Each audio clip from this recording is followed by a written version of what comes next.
Welcome to the latest episode of Five on the Floor on the Five Reasons Sports Network. Thanks for joining us on your favorite podcast app. We are recommending that you stream us on Spotify, or if you're Apple, use Apple Podcasts. Also, check out the Five Reasons YouTube channel for everything else that's going on in South Florida sports. And as we always tell you, check out Off the Floor. Off the Floor is our Discord server. $10.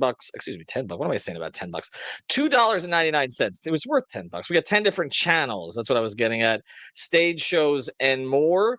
This is where the information goes first. If you want to know who was coming back in the Duncan Robinson trade, we had that information on host updates before ESPN or anybody else got it. So you got to go to Off the Floor. This is our central hub now for Miami Heat content, the most heat anywhere for information and conversation. Also, we always tell you, check out Prize Picks. Use the code 5, F-I-V-E. Put down your 5. Get 50 to play right away. Prize Picks, the official fantasy sponsor of the Five Reasons Sports Network, legal in the state of Florida, and there's always something to play. So make sure that you check that out. I don't know why I have Marlin stuff on the bottom of this. Anyway, today's episode.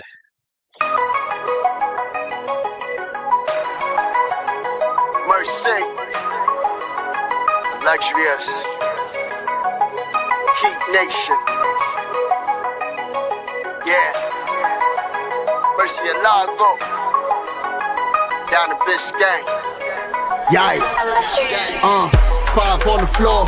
Ride for my dogs. Where here's the thing, you can check the score. Hustle hard, couple scars, wearing bubble frauds. Down to Biscayne. Kept the flow playing, got it all band. Y'all seen the block, stop with one hand. And Pat we trust, Inspire have the guts. We're here to bring the heat, y'all can hang it up.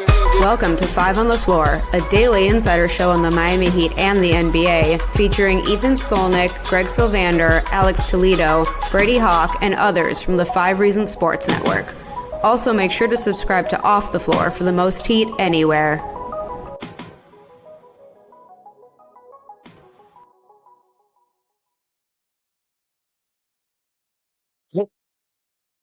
All right, welcome back to Five on the Floor. Here's today's floor plan. I'm Ethan Skolnick. You can follow me at Ethan J. Skolnick on the Five Reasons Sports. I got Sean Rochester. You can follow him at S Rochester. NBA. Duncan Robinson is no longer still here. I'm never going to get over that interview I did with him at Media Day where I said, "You're still here," and yeah, he was still here. He wasn't really thrilled about the way that I posed it. He's not still here anymore. But while he was here, Sean, he did things. And so before we move on to everything else that the Heat may or may not do this offseason, and we're still monitoring everything. They're trying to move Rozier. They could move Wiggins. Right now, it doesn't look like Alec Burks, that there's room for him. And it looks like right now they're bringing back virtually the same team that they had at the end of last year. So that's a conversation that we'll have on Off the Floor and on Five on the Floor and all that. But we do want to give Duncan some flowers here because he was here a long time. And he was one of the 2 longest tenured players on this team, actually, along with Bam Adebayo. Now, the only 2 guys who were here from the bubble are Bam and Tyler. And so for a team that is accused of running it back, which I understand why people get that sentiment, they actually have turned over the roster a lot over the past few years. It's just not year to year necessarily in the way that Heat fans would like. But the thing about Duncan was nobody expected this. Sean, I know when he came in, Eric Spoelstra, I remember Duncan actually started in place of Dwayne for a game. I mean, this is how far back he goes. And we're kind of like, okay, what is this guy going to contribute? Spoelstra talked about what a good shooter he was. And he ended up not just record setting for the Heat, but record setting for the NBA in terms of getting to certain milestones in terms of 3-point shots. Before we get into our list, you've made a list here of all-time undrafteds for the Miami Heat. And I always go to you or Greg on this stuff because the rest of our group are toddlers.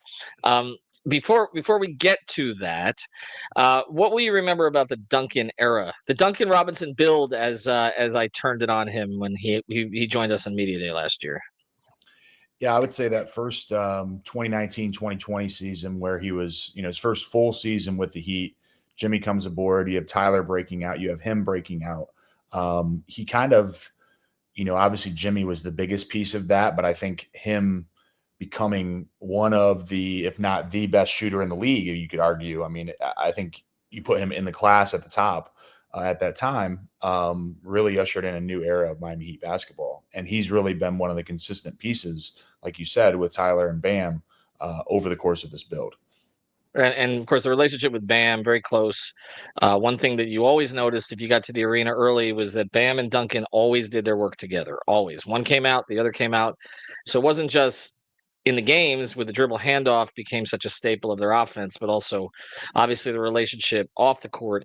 Now, the Heat I basically decided to move on from Duncan this offseason regardless, and something was worked out where it was palatable for all parties.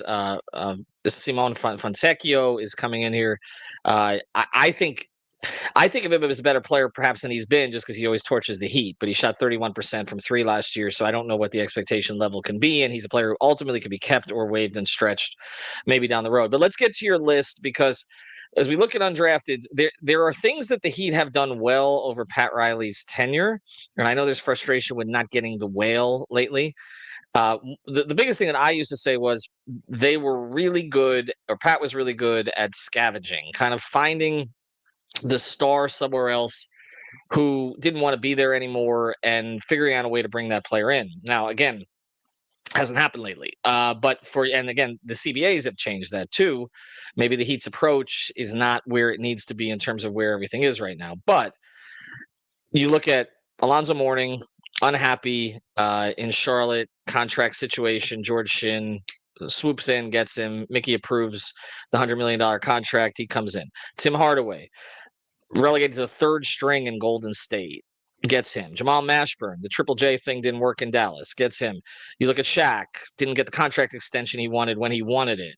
Comes in. Bosh and LeBron were not pleased with the progress of the places that they were at. Of course, Dragic too had an issue with Ryan McDonough on the way out the door. So this is how he's typically gotten these players. And then Jimmy, who obviously has been mercurial and discontented pretty much everywhere, and he went out and got Jimmy in 19. Hasn't happened lately. But the thing that has happened consistently, and this has, I think, picked up in the Eric Spoelstra era, is the undrafted development. And that is coordinated, obviously, with Adam Simon, with their scouts, with Sioux Falls, with targeting players. But there was a Pat component to this, and I know you're going to touch on this. They went through a little bit of a drought, but players we're going to talk about it. I'm sure Anthony Carter. There's one obviously who's going to be at the top of your list from 2003. Malik Allen's on the coaching staff. He was one. Ike Austin was one. And there's one that predated Pat, who I think may be mentioned here because he's still in the organization as well. But then this was something that Pat did in New York with John Starks and Anthony Mason, and Mason ended up coming down here. So let's get to your list. How did you split this up? You doing this first team, second team? I just have a 1 through 10 list. I will add that Ike Austin was a second-round draft pick. So there were some guys that I actually thought were undrafted. The other thing that I brought this up on the Off the Floor Discord earlier. I made my list. I wasn't changing anything, but I brought it up to 10. Are we looking at this through the lens of only when they were in Miami, or are we continuing this forward? For example, I think it's only it's only Miami. Okay. And I think we can talk about it the other way, but I think one of the things we're going to talk about as part of this is that a lot of these guys who popped in Miami did not succeed as to the same degree in other places. There's a couple of exceptions, and there's one guy in Cleveland right now who I think is playing at about the same level he played in Miami. But there's not a lot of examples of guys who were better when they left here. All right, so we're going to go 1 through 10. You want to start with 10? We'll wind it down here. We'll go through 6, and then we'll take the break. Sure. So let me start here. So I have an honorable mention list of like people that I was just like throwing names out there. So Haywood Highsmith, Joel Anthony, Tyler Johnson, Malik Allen. I put Earl Barron on there just for his contributions in practice to the 06 championship. Dark Nowitzki, they called him in practice. You said it, not me. So if you get canceled. No, I mean, they said it. So I just repeated it. That's Mike James, Damon Jones, Rodney Magruder, Chris Quinn, Carlos Arroyo. That was my honorable mention that I couldn't fit on the list. Okay, and that tells you how many there have been, because let me just go through a couple of those right now. I mean, Carlos Arroyo started on the first Big Three team. Mm-hmm. Now he was replaced by Mike Bibby, which actually didn't work out so well. Yeah. Probably would have been better off with Carlos playing in those situations, the pride of Puerto Rico. You mentioned Mike James is a name people probably won't remember, but he actually he had a pretty good stint in Miami. Give me a couple of Rodney Magruder, obviously Rodney another guy who didn't Magruder, really have the same success everywhere else, but yeah. Spo played Damon him to Jones death. had that 1 year with Shaq, the whole Yeah. Shaq, the Then he wanted a donkey long Shaq. contract extension, and they were Yeah. like, by the way, I coined Donkey and Shrek. Really? Just like I coined the Heatles, I did, but I didn't get credit for either of them.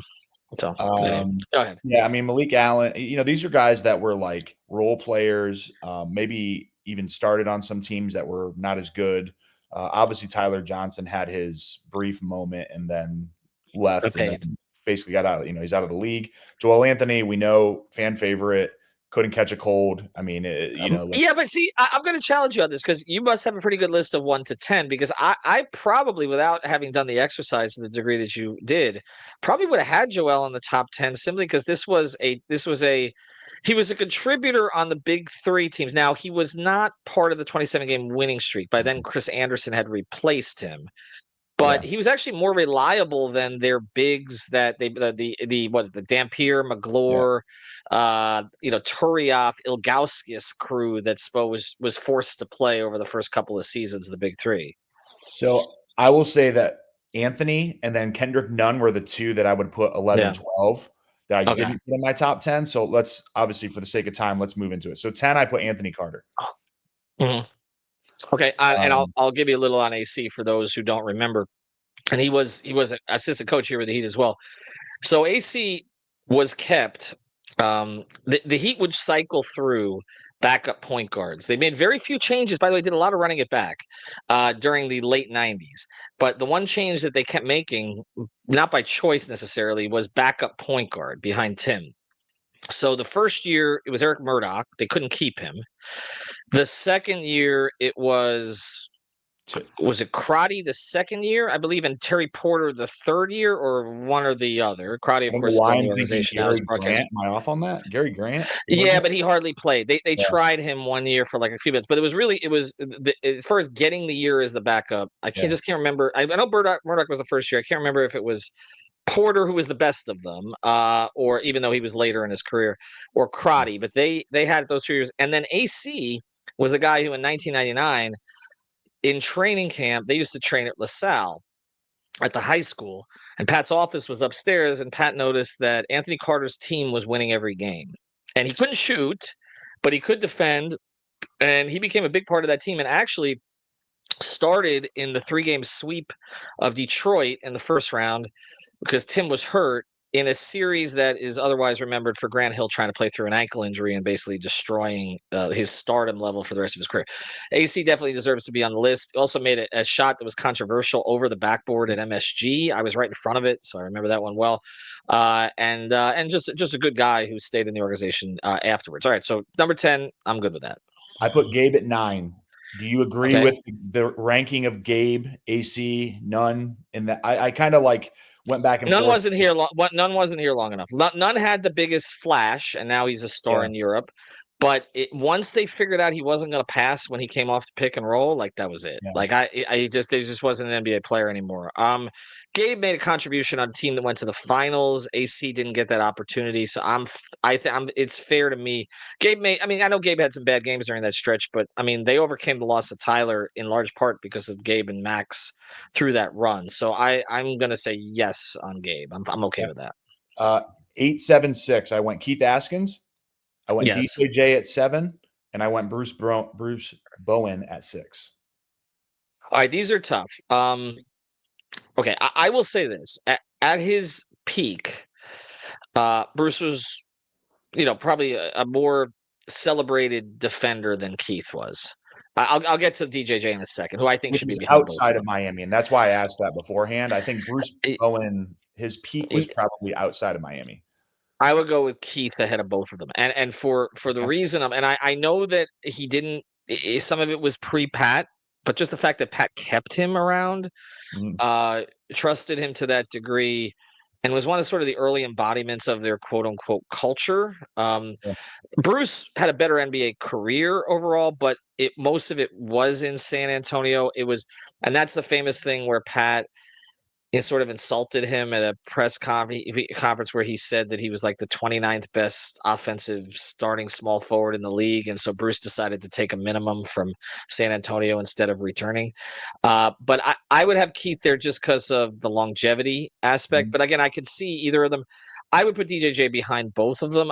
DJJ has popped afterwards in other spots. I'm not saying he wasn't good in Miami. There was a push to keep him. I remember 9 million was like the figure, but I don't.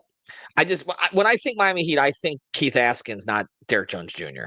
Sure. And I think DJJ would be more, if we're taking out the post Miami stuff, I'd put him down there Yeah. by Gabe. I think his time in Miami, while he was exciting, he was a high flyer, he's athletic, but it was like, there were games where he didn't even play. So Well, there were games he didn't play because Spoelstra didn't trust him during the bubble run very much. If you look at the rotations, so I would say Keith's my guy. I gotta put Keith. I'm sorry, I gotta get Keith up at number 6. All right, so we're gonna do the top 5 here in a second. Before you do, if you're looking for real estate in South Florida, particularly in Broward County, reach out to our friends Javier and Amanda at the Real Estate Shop. You can find them at Real Estate Shop. That's 2 P's and an E, FL.com, or the Fort Lauderdale Realtor. Open houses all over South Florida on the weekends. Also, great family people, and so they know what your family needs. They know this market. We know the real estate market in South Florida is very, very challenging. Go with professionals who also are honest, trustworthy, and again, they'll work with you directly through the entire process. So check them out. It's realestateshopfl.com, the Fort Lauderdale Realtor, and let them know that 5 Reasons and 5 on the Floor sent you. All right, let's get to number 5. Okay, number 5, I have Max Strus. Okay. I'm curious who you have 4th, but I'm okay with him ahead of the others. Contribution, I think we're making the decision that he had a more significant career with Miami than Gabe then, right? Because we pair them together, and I know there's another guy who may come up here. But we pair them together, and I think it is fair to say that I know people remember a couple offers in the finals, and Max struggled in those spots, but I mean, he played ahead of Duncan for the last year. I mean, Spo made a choice between the two of them, and he chose Max. And the longevity gives it to Duncan, but I think the thing that was underrated with Max was the athleticism, the toughness. It wasn't just shooting with him, and they couldn't pay him. They decided not to pay him, but and which was a switch from what they'd done previously. But I'm okay with him ahead of Gabe and ahead of the others that we talked about. I think only the old heads would say Keith ahead of him. I think Max made contributions again to a team that got to the finals. I think that matters. Yeah.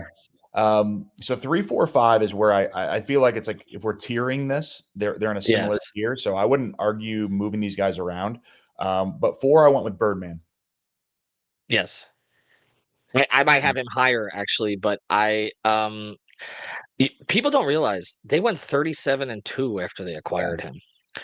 37-2, and it's not just that obviously he was fun and all that. And I think I have a picture of him behind me mocking me. Yeah, it's up at the very top. While I was on the court, he would do like the bird, like he did like bird chirp in my face when I was doing media on the floor. But the thing about Bird was, I remember us being in Portland. I was on the road trip with the Heat at that time, and LeBron was clearly frustrated that they didn't have a big who could catch and finish and rebound. And I know they were doing the due diligence because Birdman was being investigated for something at the time, which ended up he ended up getting cleared. They did a lot of work on him, so they had him kind of in the carriage, but they weren't exactly sure when they could activate it. And I remember like LeBron did this very passive aggressive media availability on the court in Portland where he's like, we have enough, but he was telling everybody behind the scenes they didn't. And then they brought Birdman in after that, and it instantly clicked. Like vertical spacing, energy, fit in with that group, and then they were able to roll out that 4-man bench. He basically replaced Joel, but that 4-man bench of Birdman, Battier, Allen, and Norris, and blend it with the starting lineup with UD back in the starters with the big 3 and Mario, and they went on a run. And so yeah, I can't have him any lower than 4th. Who do you have? Because I know who you have 1 and 2. Who do you have 3rd? Caleb. Yeah, I know you're gonna say that. It's tough. I felt like he had the bigger impact of the 3, Caleb, Birdman, and Max, based on the Eastern Conference Finals, where he arguably could have been the MVP of that conference finals. Yes. And I think of those 3, they're very equal otherwise. That was my tiebreaker, was how well he played in that Eastern Conference Finals. Obviously, number one is Udonis. Number two is Duncan. Right. I don't think there's a lot of arguing about that, I don't think. But I put Caleb 3 just because of that Eastern Conference Finals. Yeah, and I think Caleb over Max and Gabe is fair because he had the pop in a series that they didn't have. I wonder if Max's 3 doesn't get called back, what we think about that, because he was actually playing at his highest level for Miami then, and then of course they end up losing that game when Jimmy misses the 3. They don't get to the finals. I still believe that team could have won a championship that year against Golden State. Then we might have looked at it differently. But you're right. Caleb had the moment. And I think that led to a little sentimentality where they were about to overpay him, and they kind of got lucky that his agent screwed up. But I'm fine with it. I'm wondering, like in a few years, if Heat fans mentioned Birdman or mentioned Caleb Martin, who they would say first. And I feel like it would be Birdman, but I don't know if that's just because he was eccentric and fun, right? Championship. I mean, you know what I mean? Like maybe the most memorable, probably the most memorable championship. Yeah. Yeah. Yeah. No, that makes sense. Yeah, and then so let me ask you about this, because we can't go anywhere else but Udonis first, and I never would, and he'd kill me if I didn't. But can you make a case that Duncan was more productive at his peak in Miami than UD was, or is it hard to make that case because, again, the 06 championship, what he did against Dirk, that even when he was kind of coming back from the foot injury, which he came back too soon, which I do think robbed him of real productivity later in his career. But again, he did it for the team. But but then he still had series against with 8 of 9 against Indiana twice in the same series when Spo wasn't even going to play him, part of the 27-game winning streak. So I'm the last one to diminish what Udonis did on the court. Yeah. But I'm just wondering, Duncan's 1 year, was that better than any year that UD produced? I think if you look at it through the lens of stats, if you're looking at counting stats and things like that, then yes, you're going to, like, in 50 to 100 years, people are looking back at Heat basketball for some reason. I don't know. They're going to look at this, not knowing the context, and say, there's no way that Udonis was a better player overall than Duncan, because you're going to look at the numbers. Having watched those games, both of us know the impact that he had, whether it was defense, whether it was leadership, whether it was toughness, all those different things. And there's some sentimental feelings towards that. And I think that's why we prop UD up. I think outside of Heat fans, people are going to look at it and probably would put Duncan ahead of UD. But as a Heat fan, I don't know anyone that's going to put UD below Duncan. It's just because of what he brought. Yeah, I'm with you. And I think when you get a guy undrafted who you had to take away from San Antonio's summer league team, and not only does he end up becoming the longtime captain, pillar in the community, the guy who broke up all the fights, started all the fights. I mean, he had the most memorable 3 minutes of a season when he went after Dwight Howard. All the various things that he did. You can't say anybody but UD. But I think it does speak to what Duncan accomplished, that we could put him ahead of all of these other guys. And I do feel the end was a little unceremonial. And it's not the Heat's fault in this regard, but Duncan didn't speak to the media at the exit interview. It felt like he was gone. We've kind of signaled it. And it's funny. The 3 guys that didn't speak to the media on exit interview day were Duncan, Wiggins, and Rozier. And they were never planning on bringing Duncan back. And if they had their druthers, they would not bring Rozier back, and they've kind of shopped Wiggins. So I think everything has been out there for us to see the direction that they were going with this. But yeah, Duncan was tremendous in a lot of their lineups, and look, his numbers in a lot of those lineups were better than Tyler's, which led us to have these debates for 2-3 years about who should be starting. So at least we won't have those debates anymore, because those were getting kind of dull. But final thoughts on this? Yeah, I was going to say, moving forward, his fit in Detroit is going to be great. Like, they needed shooting, but he's going to be that. He's always been an ultimate connector. The spacing that he's going to provide for Cade's a great playmaker. They're going to have Ivy back at some point. He can provide spacing. He throws lobs very well. He's developed that part of his game. So with Jalen Duren, those types of guys, he's going to be a very good fit there. And I think we all wish him the best. It wasn't. I don't think it's not that I didn't want him back. It was that at that price and those years, it just doesn't make any sense. Like you For keep where they talking are. about blocking the progress of everybody else. It's time for him to Yeah. go on. I'm sure he's, sad about having to leave and relocate, but I think it's a great basketball fit. No, it is. It's a perfect situation, and they're a top 4 team in the East. I think it's fair, and at least now they'll have a shooter who doesn't have the issues that Malik Beasley was obviously dealing with.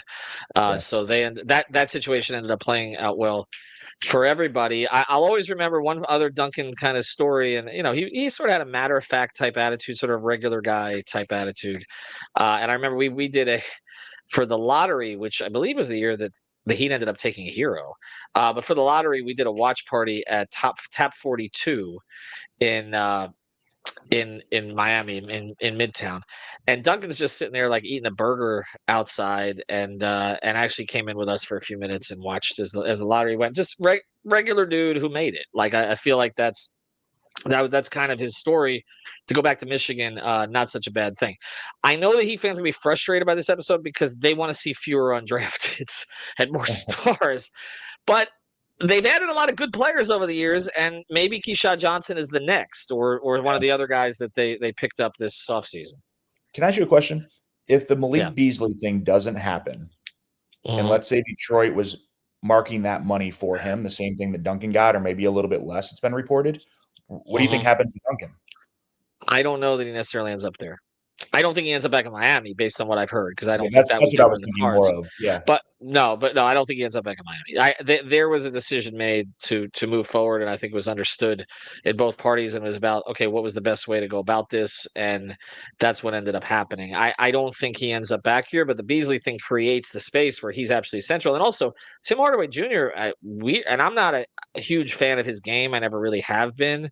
But to go take the minimum in Denver surprised me. I did not. I Yeah. mean, the Nuggets have had a terrific offseason. Like, to get Brown and Hardaway back Yeah. on the minimum, like, you're talking about two guys going to be. One guy's been a core part of a rotation that won a championship, and Hardaway Jr. has his flaws, but I mean, for a minimum, that's an easy play. I'll say this too: Duncan's going to be more appreciated than ever this year, because this is a whole other episode, and I said I would save this one for Brady. This team has no shooting.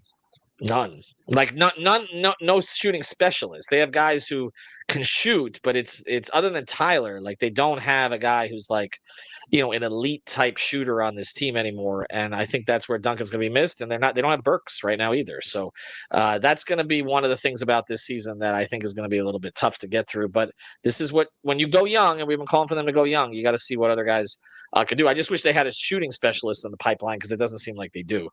Sean, appreciate it. That's the list. You guys can compare the list. Join us on Off the Floor. We have these conversations there. Also, check out Real Estate Shop, realestateshopfl.com, and Prize Picks. Use the code FIVE.